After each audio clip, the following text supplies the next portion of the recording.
Olá amigos, sejam muito bem-vindos ao canal Sobrevivência em Livros. Eu sou o professor Renato e hoje nós vamos conversar sobre um assunto que vocês certamente já ouviram falar, que é o campo de concentração de Auschwitz, um dos mais terríveis campos de concentração de extermínio de seres humanos. Mas antes, vocês vão acionar o Quarteto Fantástico. Vocês vão se inscrever, dar um like esperto aqui pra gente, comentar e compartilhar. Também vão entrar em contato conosco através do e-mail que está aparecendo aqui embaixo, sobrevivenciaemlivros@gmail.com. Com certeza vocês já devem ter ouvido falar no campo de Auschwitz, o campo de extermínio de Auschwitz localizado na Polônia, onde morreram mais de 1,5 milhão de pessoas, entre bebês, crianças, idosos, homossexuais, ciganos, negros, judeus, pessoas deficientes físicas, pessoas com problemas mentais e também aqueles que se opunham ao regime nazista e eram considerados inimigos do Estado.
Auschwitz é muito conhecido pela frase que está escrita em seus portais de entrada em alemão Arbeit macht frei, que significa o trabalho liberta.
E é realmente uma ironia esta frase num dos portais de um dos campos de extermínio mais cruéis da história da humanidade. Se é que existem campos de extermínio que não sejam cruéis. Mas Auschwitz realmente extrapola o limite da tortura e do que a mente humana é capaz de fazer contra o outro ser humano. E foi no campo de Auschwitz, quando a Alemanha percebeu que estava perdendo a guerra, que pegou os prisioneiros, principalmente judeus, para fazerem uma caminhada à noite, após eles terem sido molhados no inverno rigoroso da Polônia, naquilo que é chamado a Marcha da Morte. Impressionante o que a mente humana é capaz de fazer contra o outro ser humano. Um dos diretores do campo de Auschwitz era Josef Mengele, conhecido como o Anjo da Morte. Ele simplesmente era um médico que torturava, fazia as experiências mais abomináveis contra seres humanos. Por exemplo, pegar crianças gêmeas e partir o crânio dessas crianças ainda vivas e espetar agulhas para ver se a outra criança, o irmão, sentia o mesmo que aquele que estava sendo torturado. Olha só que absurdo. Ele também fazia experiências de colocar mulheres para terem relações sexuais e enfileirava os soldados nazistas para ver quantas relações sexuais aquela mulher conseguia suportar. Isso são só 2 episódios que eu vou contar para vocês, porque realmente não dá para falar sobre as atrocidades, tipo tingir os olhos com cores diferentes e por aí vai. Mengele, ao fim da Segunda Guerra Mundial, se refugiou no Brasil, que morreu no litoral de Ubatuba, em São Paulo, afogado. Muitos nazistas se refugiaram, encontraram refúgio no Brasil e na Argentina. Abrindo parênteses aqui, um dos maiores líderes nazistas, Adolf Eichmann, foi sequestrado na Argentina pela agência de inteligência de Israel, o Mossad. O serviço secreto, na realidade. Ele foi sequestrado, existem vários filmes sobre isso, posso deixar na descrição aqui do vídeo.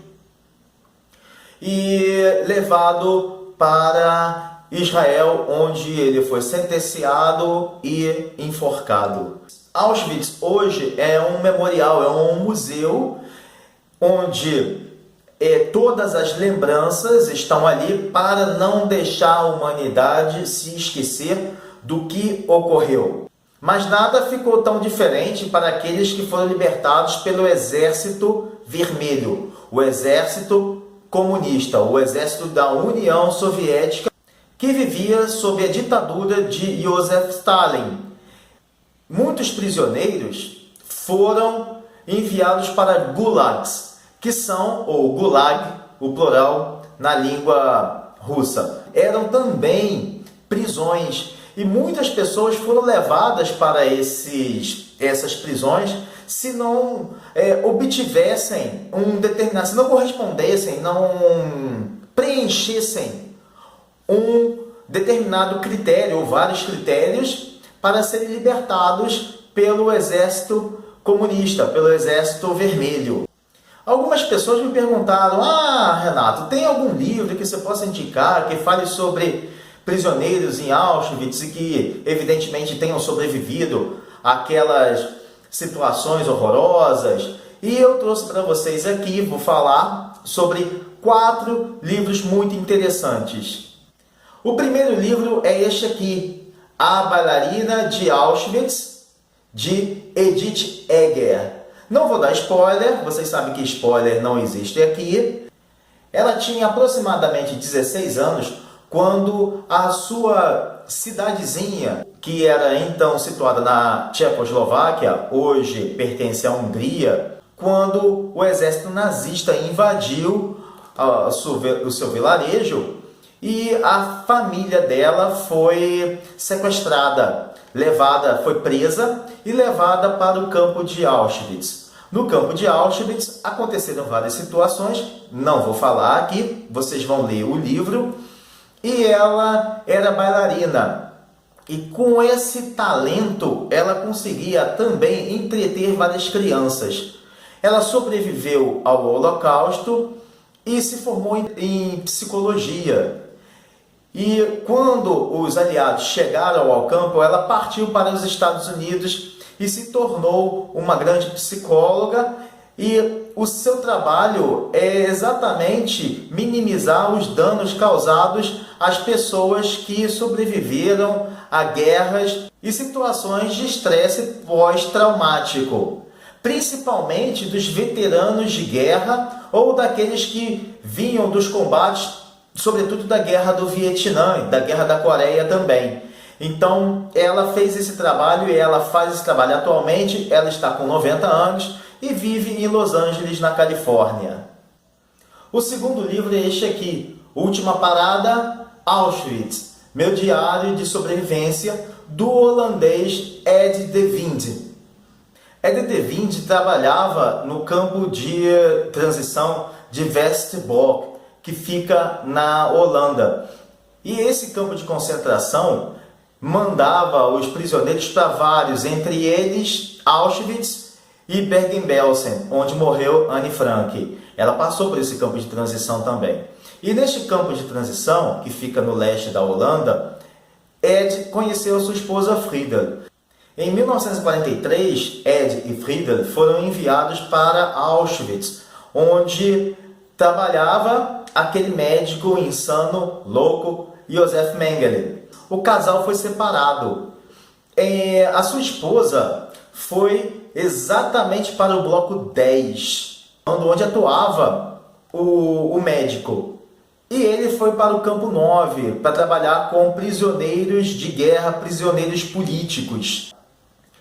E quando os nazistas estavam para perder a guerra, Ed conseguiu se esconder durante a Marcha da Morte e retornou para o campo, porque sabia que o campo tinha sido evacuado pelos nazistas. E lá ele escreveu este livro, que é o único livro escrito dentro de um campo de concentração, de um campo de extermínio. O terceiro livro é este aqui, O Tatuador de Auschwitz, de Heather Morris. Ela relata a história de Lali Sokolov e da sua esposa, que aliás ele conheceu a moça, a jovem Gita Furmanova, no campo de Auschwitz. Lali foi ordenado pelos nazistas a fazer aquilo que se tornou um dos símbolos mais terríveis do Holocausto, que foram as tatuagens com os números de séries em cada um dos judeus. E Lali e Gita conseguiram transcender todas as adversidades em nome da paixão, em nome do amor entre os dois. Vocês vão ler essa história, é uma história belíssima. A capa lembra muito um outro livro também passado no campo de Auschwitz, ocorrido no campo de Auschwitz, que é O Menino do Pijama Listrado. Esse aqui, essa capa, é do O Tatuador de Auschwitz. Uma capa muito semelhante e mostra aqui a questão dos dois jovens que conseguiram vencer todas as atrocidades, toda a morte presente no dia a dia no campo de concentração. E o quarto e último livro é este aqui, A Viagem de Silka, também da Heather Morris. Este livro narra a história de Cecília Silka Klein, que conseguiu sobreviver a todas as atrocidades. Ela foi estuprada por soldados nazistas, ela foi torturada e o corpo dela foi encontrado entre as pilhas dos corpos magros e praticamente em decomposição quando o exército comunista entrou no campo de concentração de Auschwitz, após a liberação daquele lugar. Ela foi levada para um comandante, foi tratada brevemente e quando ela conseguia falar, relatou todos os episódios que tinham acontecido com ela, as torturas, os estupros. O comandante do Exército Vermelho percebeu que ela era uma pessoa muito instruída, muito inteligente e que falava vários idiomas. Ele considerou Silka espiã e a enviou para a Sibéria, para uma prisão na Sibéria, ou seja, ela saiu das mãos dos nazistas. Olha que ironia, ela saiu das mãos dos nazistas no momento em que ele pensou que teria liberdade. Ela foi presa pelo Exército Comunista Vermelho e enviada para prisão num gulag lá na Sibéria. E então ela vai relatar ali como ela conseguiu sobreviver, sair dessa situação. Hoje o vídeo foi um pouquinho mais triste, mas as pessoas me perguntavam o que a literatura trazia para esse assunto de Auschwitz. A grande lição que esses livros passam para a gente, esses 4 livros, a lição que fica é a questão da sobrevivência, a questão de olhar o outro, pensar no outro, se solidarizar com o outro, e que o bem principal que as pessoas têm é a vida. Não existe nada mais importante do que a vida. A valorização da vida, o usufruir de todos os momentos e de tudo que a vida pode nos oferecer. O planeta é tão grande. Eu sempre falo isso. A cidade X é muito pequena. Pode ser o Rio de Janeiro, São Paulo, mas o que o mundo oferece? Olha o que o mundo oferece. Tudo de belo que existe no mundo, as obras que os seres humanos fazem, produzem, a leitura, ler é muito importante. Essas pessoas aqui, se não fossem a leitura, se não fosse o jeito de elas passarem as suas histórias, a gente não saberia do que elas tinham passado em suas vidas para que a gente não deixe mais isso acontecer. Veja o que acontece na Ucrânia. É um absurdo. O berço cultural do judaísmo, o berço cultural da civilização nórdica também, porque Kiev foi fundada pelos vikings por volta do século IX e os judeus já estavam ali presentes. E o próprio presidente Volodymyr Zelensky também é judeu, e isso tudo que está acontecendo na Ucrânia é um absurdo. Não podemos deixar que isso aconteça, não podemos aceitar que isso aconteça, ou desejar que ocorra uma terceira guerra mundial. Tem que ter um basta sobre isso, mas não podemos ficar inertes, esperando ver o que vai acontecer. Nós devemos pensar nessas pessoas, fazer as nossas orações por essas pessoas, porque não existe nada mais importante do que a leitura. E os pais ucranianos estão muito preocupados com a educação dos seus filhos. E com isso também, eles fazem a alfabetização, a continuação dos estudos dessas crianças à medida do possível. E sempre o livro está junto. E eu costumo brincar, se a Juma Marruá lê, por que as pessoas não vão ler? Por que você não vai ler? Por que o seu filho não vai ler? O seu neto não vai ler? Então temos que valorizar esse bem que é o livro. Quando a gente perde a liberdade, essas pessoas perderam a liberdade, valorizaram depois o que elas tinham em sua memória. Ali elas passaram a não ter, porque estavam cerceadas de seus direitos. E depois, mais para frente, elas foram com muita fome naquilo que lhes faltou.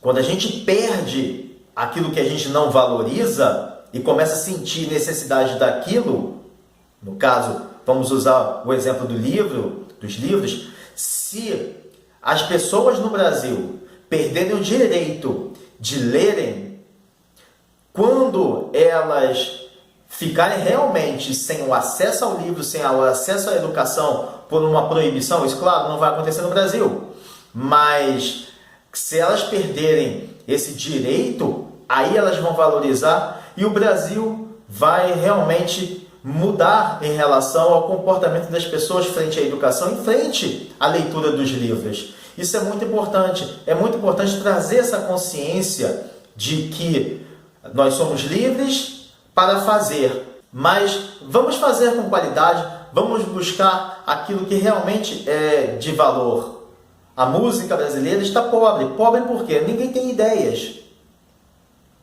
Então, é importante a gente parar e pensar, por que vários escritores têm várias ideias? Porque eles leem, eles pegam um pouquinho dessa história, e dentro do imaginário deles, eles criam suas obras que vão se tornar best-seller. Então, como a gente vai pedir para uma criança fazer uma equação se ela não sabe números? Como é que a gente vai pedir para uma criança fazer uma redação se ela não tem o hábito da leitura? Então é muito importante a gente fazer essa reflexão. Fica aqui essa dica.